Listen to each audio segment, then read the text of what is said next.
हाय साथियों। आज हम लोग यहाँ पर शेयर बाजार से कैसे कमाई की जा सकती है इसको लेकर के चर्चा करने जा रहे हैं। माना जाता है कि शेयर बाजार में या तो भाग्य से कमाई होती है या एक जुए की तरह है, तो इससे बच के ही रहना चाहिए। लेकिन मेरा मानना है दोनों ही चीज़ें सही नहीं हैं। अगर आप थोड़ी सी प्लानिंग और धैर्य, दो चीज़ें अगर आपके पास हैं, तो शेयर बाजार से भी अच्छी कमाई हो सकती है। तो अगर आपको लगता है कि आप शेयर बाजार में इंटरेस्टेड हैं या आप शेयर बाजार से जुड़ना चाहते हैं तो मेरा मानना है कि आज मैं जो बात करने जा रहा हूँ वो आपके काम की हो सकती है।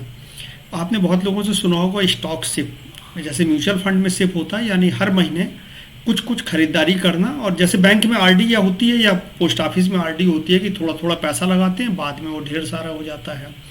म्यूचुअल फंड इसको एसआईपी बोलते हैं, यानी सिस्टमेटिक इन्वेस्टमेंट प्लान। लेकिन अगर इसका स्टॉक यानी शेयर बाजार में सीधे इस्तेमाल किया जाए तो ये बहुत ही फायदे की हो सकती है। तो स्टॉक शिप इसको बोला जाता है आमतौर पे, लेकिन है क्या, आज हम आपके साथ इस पे चर्चा करने जा रहे हैं। और अगर आप शेयर बाजार से चाहते हैं अच्छा फायदा हो तो इस बात को थोड़ा सा ध्यान से समझने की ज़रूरत है। अगर आप पैसा लगाएंगे तो इसके लिए अगर आपको समझ नहीं है तो आप किसी के पास जाएंगे, वो आपसे कुछ सर्विस चार्ज लेगा या आपका समय खराब होगा, वहाँ तक जाएंगे, उससे बात करेंगे। तो बेहतर है कि आप थोड़ा समय खुद लगाइए और अपने अंदर ही कॉन्फिडेंस लाइए कि नहीं, आप जो कर रहे हैं वो ज़्यादा सही है।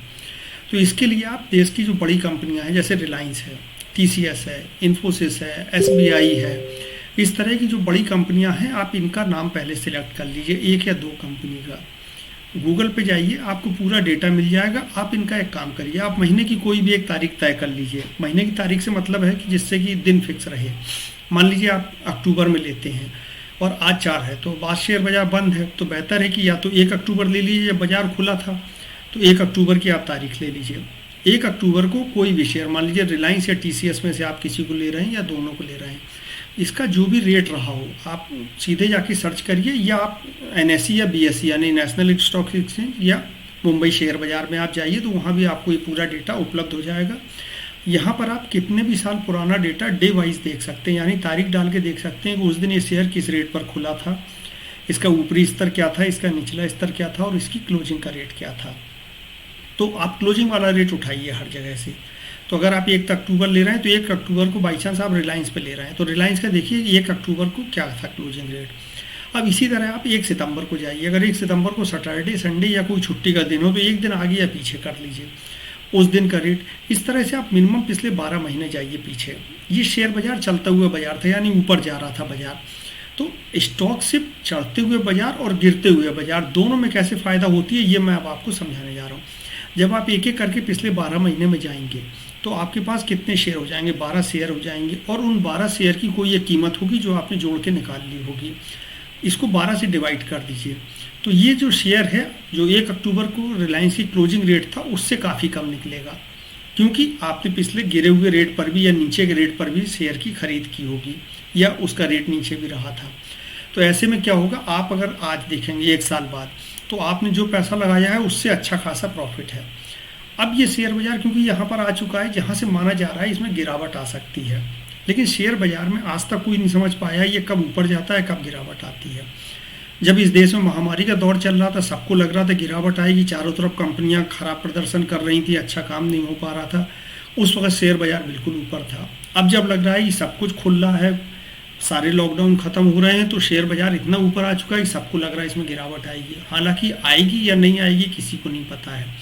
तो बेहतर है कि आप अगर आगे भी मान लीजिए हम या तो बाजार बढ़ेगा या गिरेगा, दो ही सूरतें हो सकती हैं। तो पिछले 1 साल में आपने बढ़ने वाले का हिसाब किताब लगा लिया है, लेकिन आपने अभी तक क्योंकि शेयर नहीं खरीदे थे, इसलिए वो भी जो हिसाब था वो एक अनुमान था या एक गणित थी जो आप जिससे बाहर थे। अब आप यहाँ से शुरू करिए 1 अक्टूबर, आज मान लीजिए 1 अक्टूबर निकल गया, आप कल से अगर खरीदना चाहते हैं यानी मंडे से या किसी भी दिन आप तय करते हैं कि हम शेयर खरीदना शुरू करेंगे, तो 2 चीज़ें ध्यान रखिए। शेयर अच्छा शेयर हो, अच्छे शेयर से मतलब जो देश के टॉप 5 या 10 शेयर्स हैं उनमें लीजिए, जो बड़ी कंपनियां हैं मार्केट कैप के हिसाब से। उनमें रिलायंस आता है, टीसीएस आता है, एचडीएफसी बैंक आता है, एचडीएफसी आता है, इन्फोसिस आता है, एसबीआई आता है। इस तरह का कोई भी 1 या 2 शेयर चुन लीजिए। इनकी गिनती तय कर लीजिए कि आप कितने खरीदेंगे हर महीने। गिनती मत बदलिए, उस गिनती के बदले में जो पैसा लगे वो बदलने दीजिए। यानी अगर आप मान लीजिए मंडे को खरीदते हैं रिलायंस के 2 शेयर, इस वक्त करीब 2500 के आसपास है, तो 5000 के आपके 2 शेयर आएंगे। तो आप 2 ही शेयर हर महीने खरीदिए अगले 1 साल तक। और पैसा हो सकता है कि वो 5,000 की जगह आपका 5,500 लग जाए या 4,500, जो भी लगे लगने दीजिए, उसको आप खरीदते जाइए। एक साल बाद आप जब पूरा कैलकुलेशन करेंगे या हर महीने जब आप कैलकुलेशन करते जाएंगे, तो पूरी उम्मीद है कि 3 से 4 महीने बाद शेयर बाजार ऊपर जा रहा हो या नीचे जा रहा हो, आपके पास जो शेयर होगा उसकी एवरेजिंग बाजार के लगभग रेट की अगर गिर रहा होगा तो उसके आसपास होगी, और अगर बढ़ रहा होगा तो उससे नीचे की होगी, यानी आपको प्रॉफिट दिख रहा होगा। तो मेरा मानना है स्टॉक सिप का तरीका आप अपनाइए, ये आपको पक्का फ़ायदा देगा। ये हो सकता है कि आपको एक साल में एवरेजिंग करके आप बराबर आ गए हों, तो बेहतर है कि स्टॉक सिप को थोड़े दिन के लिए और बढ़ा दीजिए, अगले 6 महीने या 1 साल के लिए। वैसे तो मेरा मानना है हरदम लंबे समय के लिए होना चाहिए। अगर आप चाहें तो इसको 10-5 साल भी चला सकती हैं, और आप देखेंगे कि आपके पास शेयरों की गिनती भी भरपूर होगी।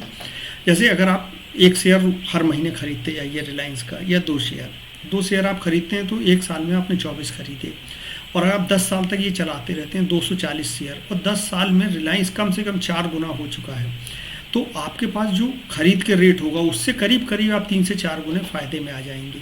और अगर नीचे भी जा रहा होगा तो भी आपकी एवरेजिंग इतनी अच्छी हो गई होगी कि बैंक की एफडी से तो आपको ज़्यादा रिटर्न मिल ही रहा होगा। तो मेरा मानना है, ना आप मेरे कहे पे विश्वास करिए, ना कोई और कहे उस पर विश्वास करिए। थोड़ा सा समय खर्च करिए। शेयर बाज़ार की पूरी जानकारी ऑनलाइन उपलब्ध है। जिस भी कंपनी में आपका निवेश का मन हो उस कंपनी का पूरा डेटा निकालिए, और 1 या 2 साल का पिछला निकाल के डेट वाइज, और उसको आप एवरेजिंग करके चेक कर लीजिए। अगर आपको उस फार्मूले में या उस एवरेजिंग से लगे कि हाँ ये एक टेस्टेड फार्मूला है, तब आप निवेश के लिए आगे बढ़िए। मेरा मानना है शेयर बाज़ार को भाग्य के भरोसे नहीं, अपनी मेहनत से और अपनी तैयारी से निवेश के लिए बनाइए। ये आपको फ़ायदा देगा, और बहुत अच्छा फ़ायदा देगा। उम्मीद करते हैं आप आगे के भी वीडियो में मेरे साथ जुड़ेंगे, जहां मैं निवेश से जुड़ी हुई ऐसी ही और जानकारियां आपके लिए लेकर के आऊँगा। तब तक के लिए इजाज़त दीजिए। नमस्कार।